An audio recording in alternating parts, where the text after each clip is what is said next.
This meeting of the board is now in session. Please stand and join us in the Pledge of Allegiance. I pledge allegiance to the flag of the United States of America and to the republic for which it stands, one nation, under God, indivisible, with liberty and justice for all. Appreciate everybody being here this evening. Trustee Novaria sends her regrets. And we'll get started by approving our agenda. Are there any changes to the agenda as presented? None for me. Is there a motion, please, to approve the agenda? Sure, Page Mr. two. President. I'd like to Thank make you. the motion that the Board of Education approve the agenda as printed. Thank you, Kurt. Is there a second? I second. Thank you, Celeste. All in favor of approving the agenda, please say aye. Aye. Opposed? The motion passes, and we'll get started with the superintendent's report. Thank you, Randy. We have two reports on the agenda for this evening from staff. The first is a bond project update, and Johnny Edwards will provide that. Thank you, Superintendent Beelang, as well as members of the Board of Education. Just want to remind the board from our past bond of $2015 that we're still making progress with our two storage barns at the northern campus. The exterior of the smaller barn at North Middle is almost complete. The pavement of that service drive between the two schools have been repaired or completed. We've scheduled the inspector to come back to the large barn. Once the inspection is passed, then the northern staff and team can begin to occupy the space. I anticipate that the demolition of the portable classroom in the old storage barn will occur likely in the spring, now that we have snow. For our 2021 bond, back on November 11th, we held our sixth design development meeting. In that meeting, we had an overview of some of the landscaping along the areas in which we would like to have irrigation.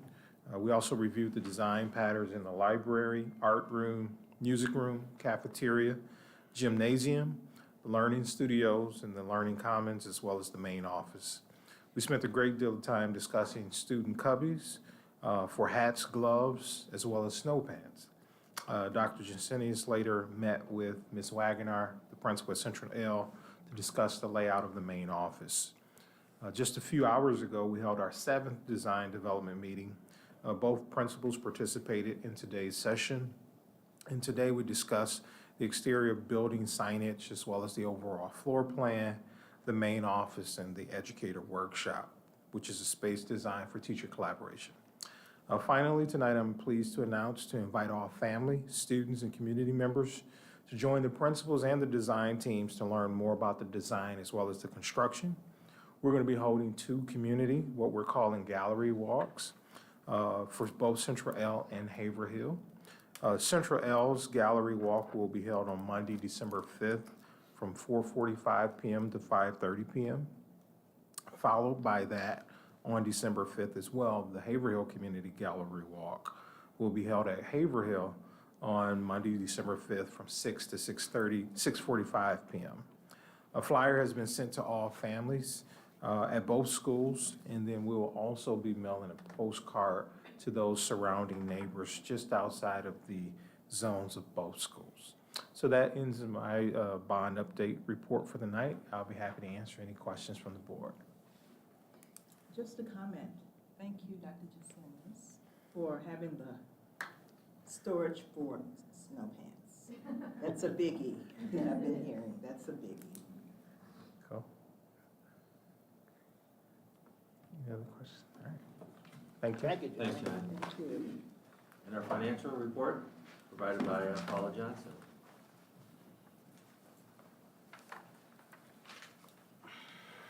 Good evening, Superintendent Beelang and members of the board. Tonight I bring to you the October financial report. I just want to extend a thank you for the last meeting when I went home sick. I've never missed an audit presentation before in my career, so I watched it from my couch while I was under the weather. So I usually go back and look at the previous year's report when I start the new year report, and we did not have a board meeting a year ago at this time. This meeting was canceled, so I had to start from scratch on both sides for both years. So you've not seen this information for October of 2021 before. So I just want to highlight a few things on the first page, which is laid out by function code. Under revenue, our local revenue is up compared to the previous year due to property tax collections and athletic gate receipts. Also, our Curious Kids program ran all summer long this year. Compared to last year, we didn't start up with that program until September, so there's a variance there with the revenue collection. Also would like to point out that local payments from other districts does appear down for this month, and that is because of disbursements from KRESA for our enhancement millage payment. We should see a catch-up on that in the month of November, but last year it was $1.2 million check, and this year it was like a $379,000 check that we received, so there's a variance there, but it'll catch up in time. Moving down to expenditures, I just want to point out under supporting services for operations and maintenance, we are down compared to last year for two different reasons. We are not purchasing as many the personal protection PPE equipment that we were purchasing during COVID, and also we have a timing in payments to Grand Rapids Building Services, so that's why expenses look down this month compared to previous year. Moving down to the transportation line item, I wanted to point out that that is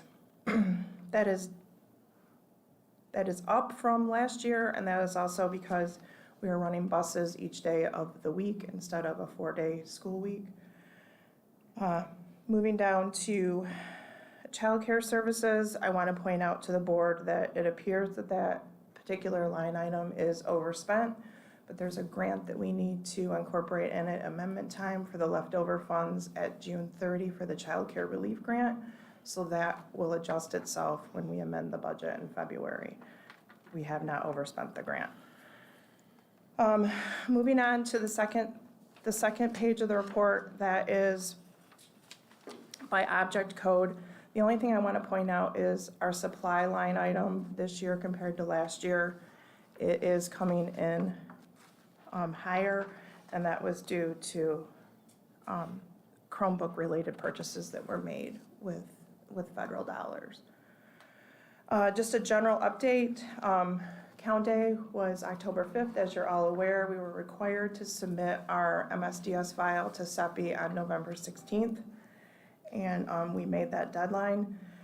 I'm happy to report that at this time, the blended enrollment that the preliminary budget was built on for the 22-23 school year, at this time it's coming in about 61 students higher than what I built the budget on. I do want to remind the board that this is subject to desk audits that will take place at several of the middle schools and both high schools this year. So we could have an FTE deduct or add either way that way, but also keep in mind that between now and the February count, Section 25 kicks in, and the FTE follows the student to their destination district for students that come in from outside of the county and students that leave and go outside of the county. So this number will fluctuate until February. So I'll catch the final number at final amendment time for enrollment. And that is all that I have to report at this time on the financial. Is there any questions? Sure, Paula, just a couple things. So that 60 odd students that you're up is roughly $500,000 we're to the good, right? I mean, at the state requirement, so we'll have that much more revenue. Correct. So, and then the one that I didn't quite understand when you talked about the local revenue, you said that we were up a little bit because of the, we're at from 15 million to 15,400,000, which I get, but we have a budgeted estimate on a local, you have it budgeted going down $1 million for this year. Why is that? I can't remember. I'm sure you told me before, but because the budget was 17 million through, Well, was that's that just also amended down because of sharing or something like that? That also is comprised of our childcare programs. We were only offering, does not include what's now prime time with the Y. Right. So that comes through in that local category. So I had budgeted down in that revenue category because of the fact that we no longer have the primetime So program. do you think that 16.2 is a good number, or will we adjust that? Oh, that's gonna be adjusted because property tax values have changed. So when I amend in February, that's gonna shift. It's So gonna go up, right? I would, yes, I Yeah, would you hope that it would go. all right, so, all right. I figured that because we're at 95% of revenue already, and we're only through 4 months, and I was like, that's gotta go up, right? So, okay. Any other questions? Good information, Paula, thank you. Do you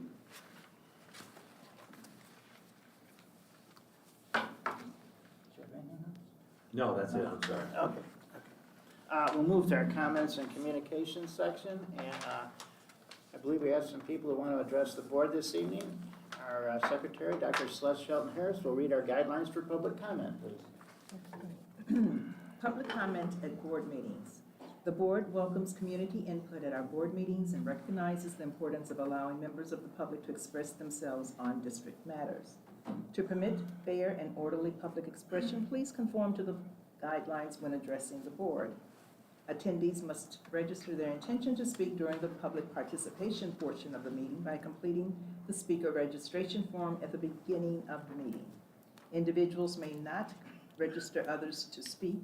Speakers will be recognized by the presiding officer and may not be called in the order in which they have signed up to speak. Speakers are requested to state their name, address, and group affiliation if applicable. Limit comments to 3 minutes. Direct all comments to the board and not to staff or other participants. Speakers may not yield any of their speaking time to others. Provide a written copy of your comments and supporting documentation to the board secretary if available. Present your comments in a respectful and professional manner to model behavior expected by Portage students. Refrain from mentioning any student by name. Contact the superintendent directly regarding personnel matters. Board of Education meetings are held for the purpose of conducting the business of the school district and are not considered to be community meetings. Board members are not obligated to respond to issues raised during public comment. Normally, such issues are referred to or followed up on by our administrators. Thank you, Celeste. Our first and only speaker tonight is Laura Gargas, and she's here to speak on secure gun storage. Welcome, Laura. Okay, so my name is Laura Gargas. I'm here with the Be Smart group of Kalamazoo. I have 2 children that go to school here in Portage, one at Portage West Middle and one here at Portage Central High School. Also, I am a graduate of Portage Northern High School. I'm here today because I care deeply about student safety, and I believe that here in Portage, we need to do everything we can to keep our children safe. We would like to ask the school board to consider a resolution that would allow for information about secure gun storage to be sent home to families. This is really an important thing we need to do to keep our children safe at school. According to the American Academy of Pediatrics, middle and high school age kids are now more likely to die from a firearm injury than from any other cause of death. One of the reasons for this is that we currently have almost 5 million children living in homes with loaded and unlocked guns. At our house, my husband does hunt. We keep the hunting equipment in a locked gun safe and the guns also unloaded. Friends come over, teens get curious, or young children like to explore. It is so important to keep guns locked up in a secure location. Another example is when someone gets into a mentally dark place, tragedy can occur. We are coming up on the 1-year anniversary of the Oxford, Michigan shooting. Unfortunately, these tragedies can happen anywhere. When I see these kinds of things on the news, I feel angry and helpless, and that's why I'm here today. It is our job to spread information to families to remind them about the importance of storing guns in a locked safe, unloaded, and if possible, separate from ammunition. In up to 80% of incidents, underage shooters obtained their guns from their own home or the house of a relative or a friend. Accidents can also occur if guns aren't kept safely locked up. Gun violence is impacting the health and well-being of our children. Informing school families of secure storage of firearms is a reasonable precaution we can take at little cost. There are at least 9 nearby school districts that have already done this. Birmingham, for example, recently sent home secure gun storage information in their school newsletters. I've brought an example of what the information being sent home could look like, and I'll be happy to drop some off if you guys would like. Portage Public Schools is a well-respected district. We need to set the example and pave the way for nearby schools as well. Thank you for your time and consideration. If you have any questions, you could ask me either now or after the meeting. Well, Laura, we appreciate you bringing this topic to our attention. Do you have a copy of your remarks for us? Yes, sir. And the handout? Yes, sir. I have more than one. Yeah, that'd be great. And I just wanted to mention real quick, Mr. Beeline, I don't know if you remember about my daughter Alexis Gargis. I have a picture of you with her last year when she won the Martin Luther King essay. Should I pass one out to everyone? Sure. That would be That'd great. be great. Yes.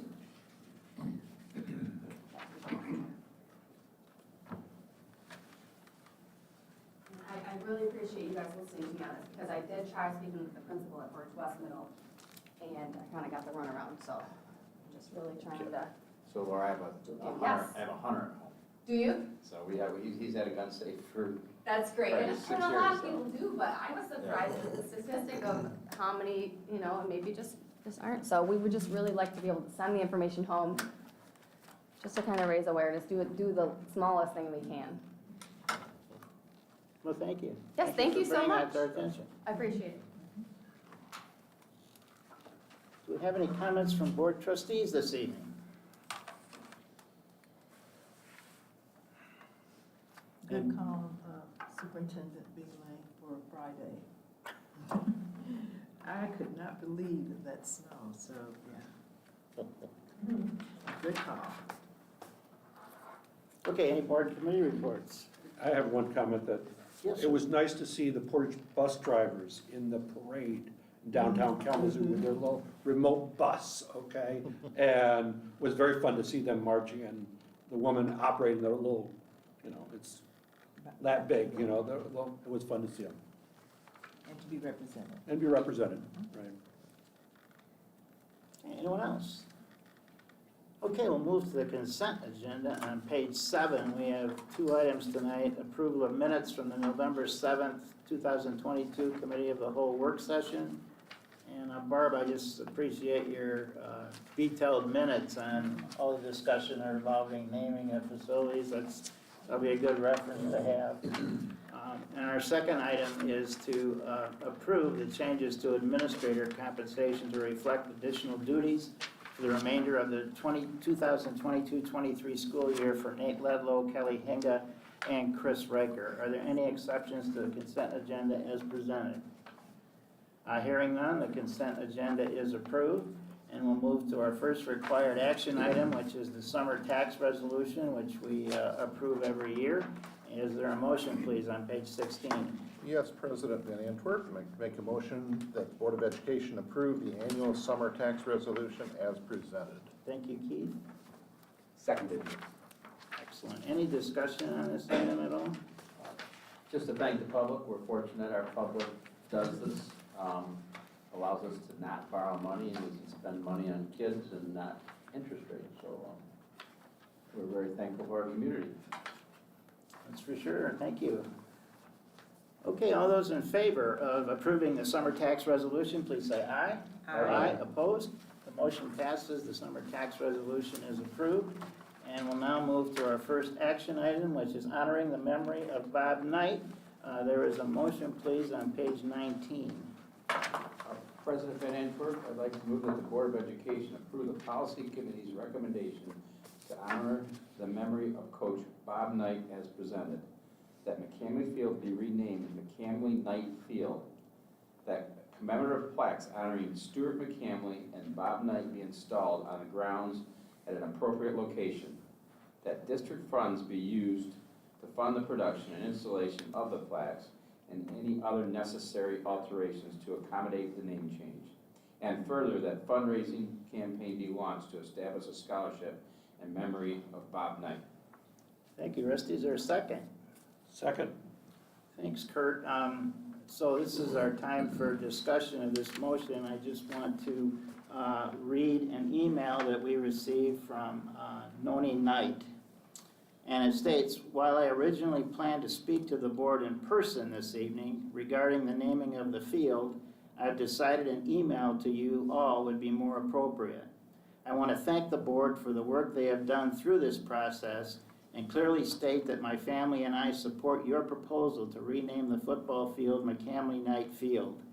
Based on feedback I have received through personal interaction as well as on social media, it appears there is a great deal of support from the community. We are very honored. So that's a very nice note from the Knight family, and we're very pleased we have that so we can move this forward. Is there any other comments? It's been a long road, Randy. I appreciate your discipline on this. I know people wanted to move faster. I wanted it to move faster, but I don't think it would have changed. I think we know that we got an outcome, and we've had discussions that I think everybody knows this was a really thoughtful process. And I think by pushing this through too quickly, we would have been dishonoring Coach Knight, and I think everybody knows that this is a big honor. Nothing like this has been done in, 62 years, and he is surely, the person who should be getting this honor. So thank you to you for the discipline, and this was done right, and I really appreciate it. I appreciate the community, the work of the committee, the special interest group committee that brought all this stuff to us. They did some thorough work, and we had some really good stuff. Thank you, Rusty. Anyone else? Randy, I would just add, I think the solution here struck exactly the right balance to honor Coach Knight and to continue to honor Mr. McCamley. So I think this is the solution that will have the broadest appeal and acceptance of the community, and it's satisfying to be a part of it.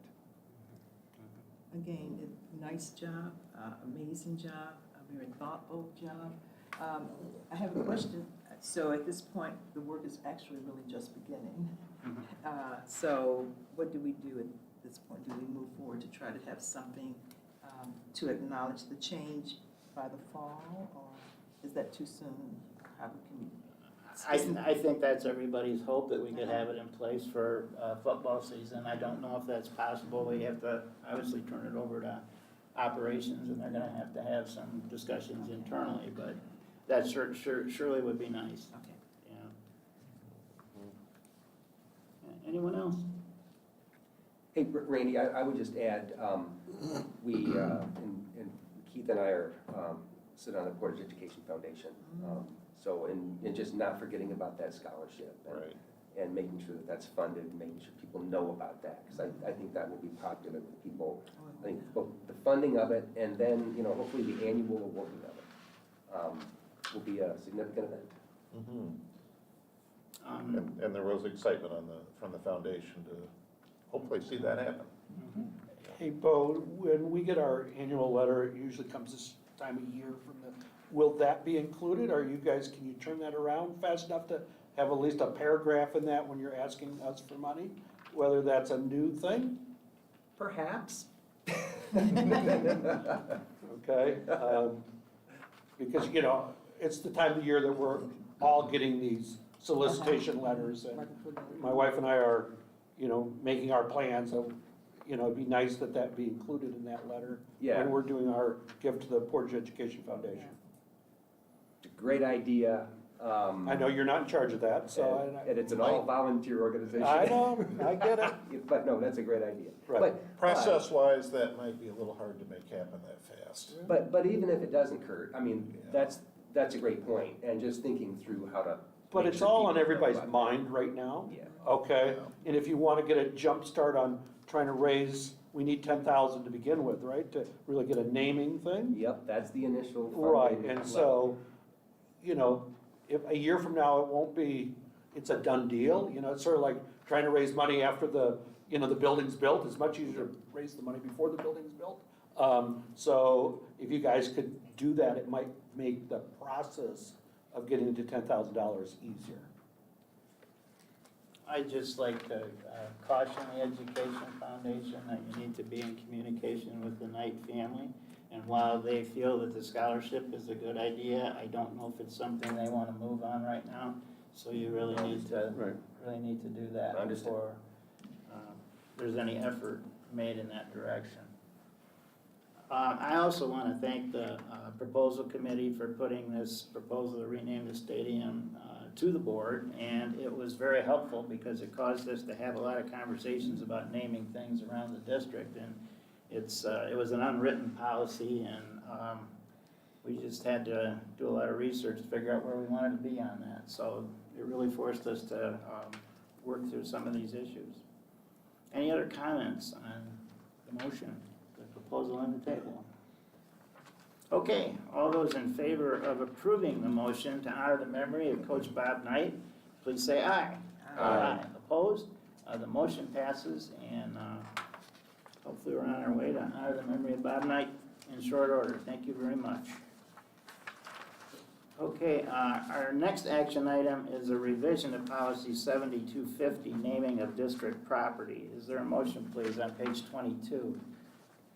Yes, Mr. President, I'll make the motion, offer that the Board of Education approve policy 7250, naming of district property as presented. Thank you, Keith. Is there a second? I second that. Thank you, Celeste. Any discussion on this one?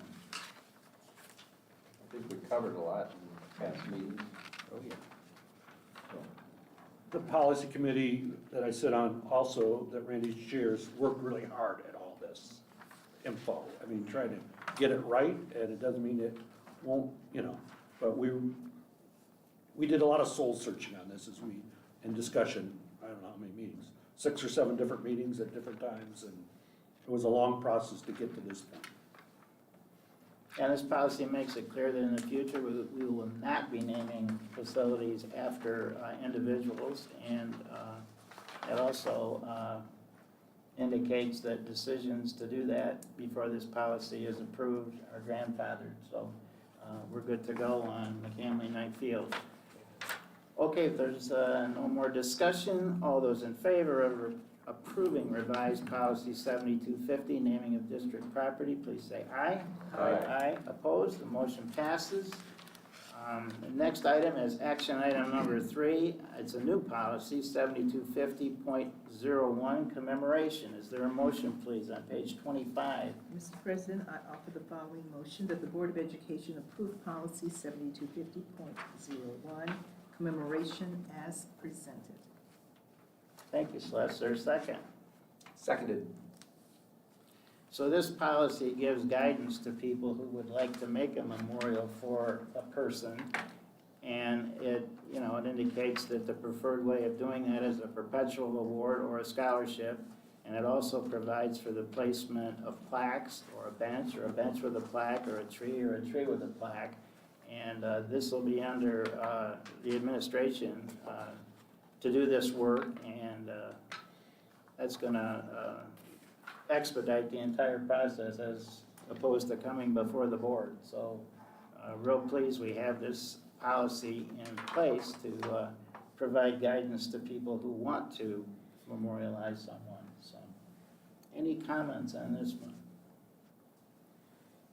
Okay, then, all those in favor of approving new policy 7250.01, commemoration, please say aye.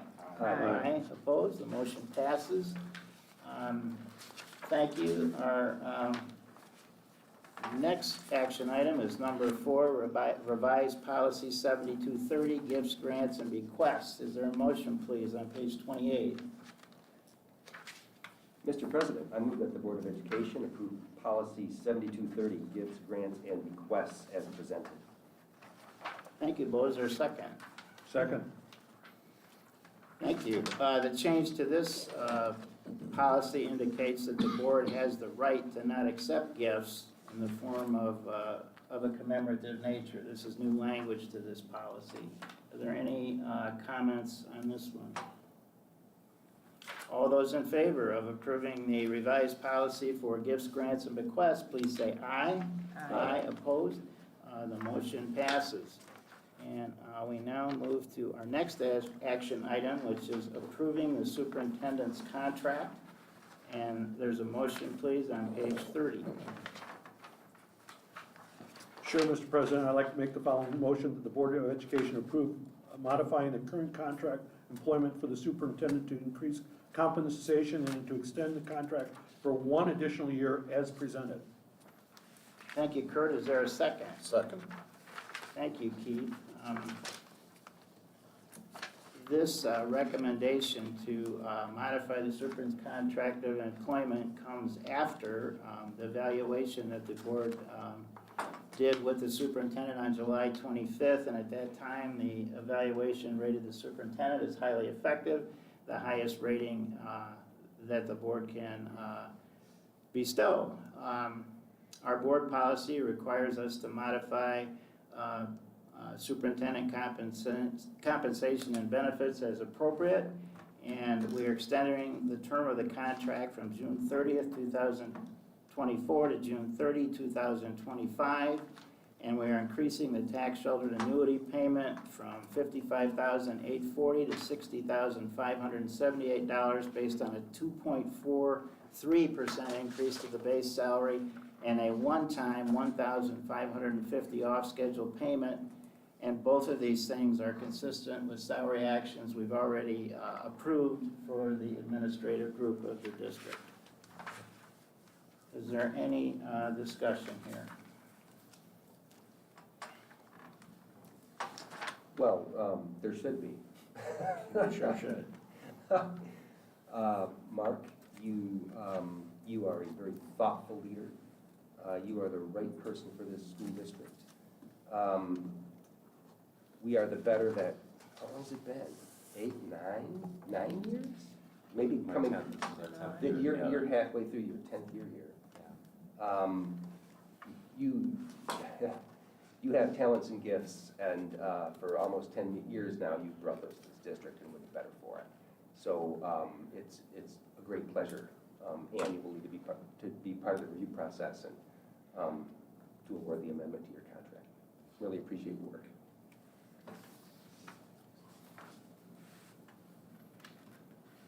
I would echo that, and thanks for sticking around as long as you have, Mark. Probably one of the elders in your profession, and we're just fortunate that you're helping us, continue to help us out.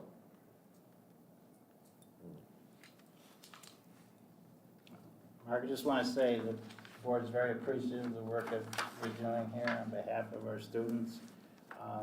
Your work in terms of values for the district and your work on culture and continuous improvement, all those things are very much appreciated, and we can see the impact it's having on students, which is why we're all here. So appreciate that very much. It's also very exciting to see these designs come together on the new elementary schools, and all your efforts to get that passed and by our voters, and all the work that's being done to involve the community in that work. Very much appreciated. And I just want to say that as a board, we have confidence in you and your administrative team. You guys make really good decisions. We know you deliberate. We know your decisions are sound, based on sound judgment and equity for everybody. And we're just really lucky to have you here, and we appreciate everything you're doing, sir. Thank you.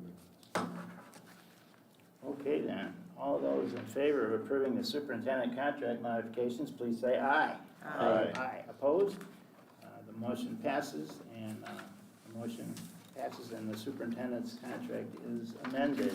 We have a discussion item, and that's to approve an administrative benefit change on page 31. Yes, sir. I'm up here talking about one of my favorite topics, and I also know I'm the one thing standing between all of us going home, so I will keep it brief. So all of the administrator, and as well as our technical and administrative support staff group, is a member of a high deductible health plan. One of the benefits of having a high deductible health plan is the ability to have an HSA, health savings account. We as the district have always contributed up to the deductible amount for this health plan to these groups of folks. The IRS is requiring all high deductible health plans with HSAs to increase the deductible this year, going up for a single person from $1,400 to $1,500 and from $2,800 to $3,000. That's effective January 1st, 2023. So we're just asking to be able to maintain that same benefit level for our administrators. This was anticipated, so actually this amount has been built into the already approved 22-23 budget. We did get advance word from the IRS that this change was coming down.